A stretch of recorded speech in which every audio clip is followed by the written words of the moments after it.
నేను కూడా ఇదే హౌస్లో చాలా బాధపడిన సందర్భం రోజు ఉంది. మెంబర్స్ అందరం ఉన్నాం. నన్ను గురించి నా కుటుంబాన్ని గురించి ఇష్టానుసారంగా మాట్లాడితే కనీసం యాక్షన్ తీసుకోవడానికి నాకు మైక్ ఇవ్వమని అడిగాను. మేము నిరసన తెలియజేసి ఎడతామని మైక్ అడిగితే మైక్ ఇవ్వలేదు.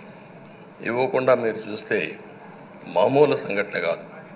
ఆ రోజు నేను ఒక మాట చెప్పాను, ఇది గౌరవ సభ కాదు, మీరు నాకు మైక్ కూడా ఇవ్వడం లేదు, మైక్ ఇవ్వకపోయినా నేను స్టేట్మెంట్ ఇవ్వాలి కాబట్టి ఇచ్చేడతాను రికార్డు కోసం అని చెప్పి గట్టిగా లేచి ఇదే సీట్లో కూర్చొని ఆ రోజు నేను చెప్పింది అదే వర్డ్స్ మీకు రిపీట్ చేస్తున్నాను. నేను స్టేట్మెంట్ ఇవ్వాలనుకున్నాను, మీరు మైక్ ఇవ్వకుండా చేశారు. అయినా నాకు బాధ లేదు.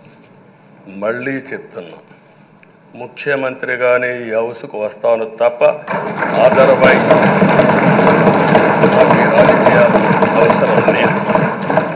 ఇది ఒక గౌరవ సభ కాదు. ఇలాంటి గౌరవ సభలో నేనుండనని మరొక్కసారి చెప్తూ మీకు నమస్కారం.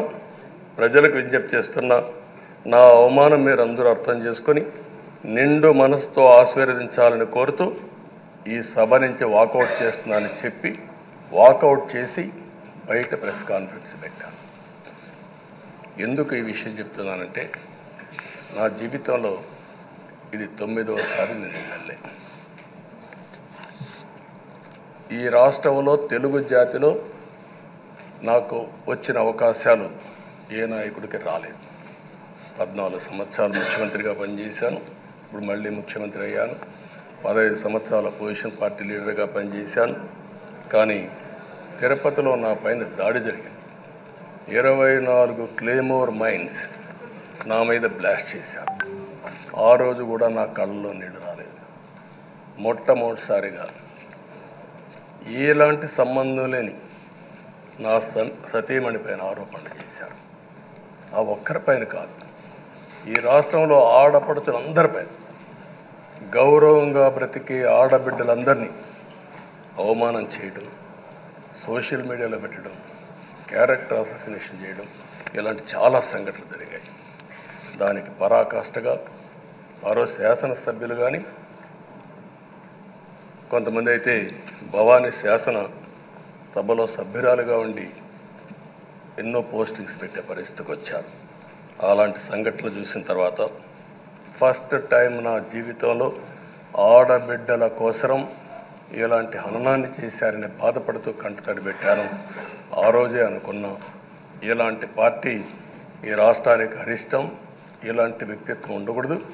మళ్ళీ ఈ రాష్ట్రాన్ని గౌరవ సభ చేసి హోందాగా నడిపించే వరకు నేను పనిచేస్తానని చెప్పి ఒక శపథం చేశాను. ఆ శపథం ప్రకారమే ప్రజలు గెలిపించారు, వచ్చాను. ఆడబిడ్డలు ఏ విధంగా నలిగిపోయారు ఈ రాష్ట్రంలో గత 5 సంవత్సరాల్లో. చిన్న లేదు, పెద్ద లేదు, ఎవరని లేదు. ఎవరన్నా సరే ఒక మాట మాట్లాడితే వాళ్ళు వ్యక్తిగతంగా దూషణ, సోషల్ మీడియాలో వాళ్ళని క్యారెక్టర్ అసాసినేట్ చేయటం, వాళ్ళు పెద్ద నాయకులు కావచ్చు, కార్యకర్తలు కావచ్చు, లేదా వాళ్ళకి ఎదురు తిరిగి ఒక ఒపీనియన్ చెప్పి ఎవరైనా సగటు మనిషి కూడా కావచ్చు. అది ఇక్కడితో ఈ రోజు నుంచి ఆగిపోవాలి అధ్యక్ష. అది మీ ఆధ్వర్యంలోనే మొదలవ్వాలి. గత ప్రభుత్వం తాలూకు సభ జరిగిన విధానం చూస్తే ఈ వ్యక్తిగత దూషణ ఇవన్నీ చాలా ఇబ్బంది పెట్టే ప్రజలు.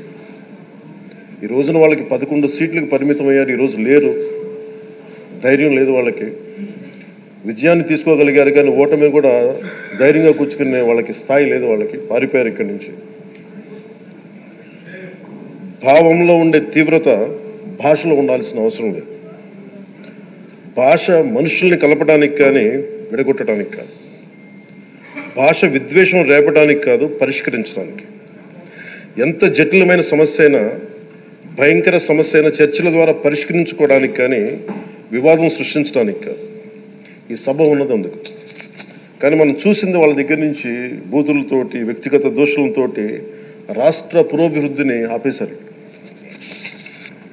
అలాంటి సభ కాకుండా ఇందాక మన పెద్దలు శ్రీ గౌరవ ముఖ్యమంత్రి చంద్రబాబు గారు చెప్పినట్టుగా ఇది భవిష్యత్తుకి ఇది ఒక ప్రమాణం అవ్వాలి.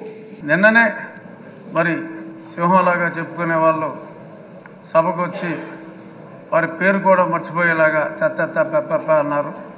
ఎందుకంటే అయ్యన్న పాత్రుడు గారిని సభాపతిగా ఎన్నుకుంటున్నారని అప్పటికే తెలిసిపోయింది కాబట్టి మరి వాళ్ళ పేరు కూడా మర్చిపోయే పరిస్థితి వచ్చింది. అంచేత వాళ్ళు ఎప్పట్లాగా అలాగే ఆ సీట్లన్నీ ఖాళీగా ఉంటాయేమో, మరి ప్రతిపక్ష పాత్ర పోషించాలి అంటే మరి పాలకపక్షంలోనే అందరికీ కూడా మీరు మాట్లాడే అవకాశం కేవలం పొగడ్తలకే పరిమితం కాకుండా, మంత్రులకే అవకాశం కాకుండా మాలాంటి శాసనసభ్యులందరికీ కూడా మీరు తప్పకుండా అవకాశం ఇవ్వాలి. అంతేకాకుండా నాకు ఎప్పుడు సలహాలు కావాలన్నా సూచనలు కావాలని మీకు ఫోన్ చేసేవాడిని, మిమ్మల్ని అడిగి తెలుసుకునేవాడిని. ఆనాడు పంచాయతీరాజ్ గ్రామీణాభివృద్ధి శాఖ మంత్రిగా నేను ఇన్ని పనులు చేయగలనంటే దాని వెనకాల మీరున్నారని ప్రజలందరూ కూడా తెలియజేస్తున్నాను.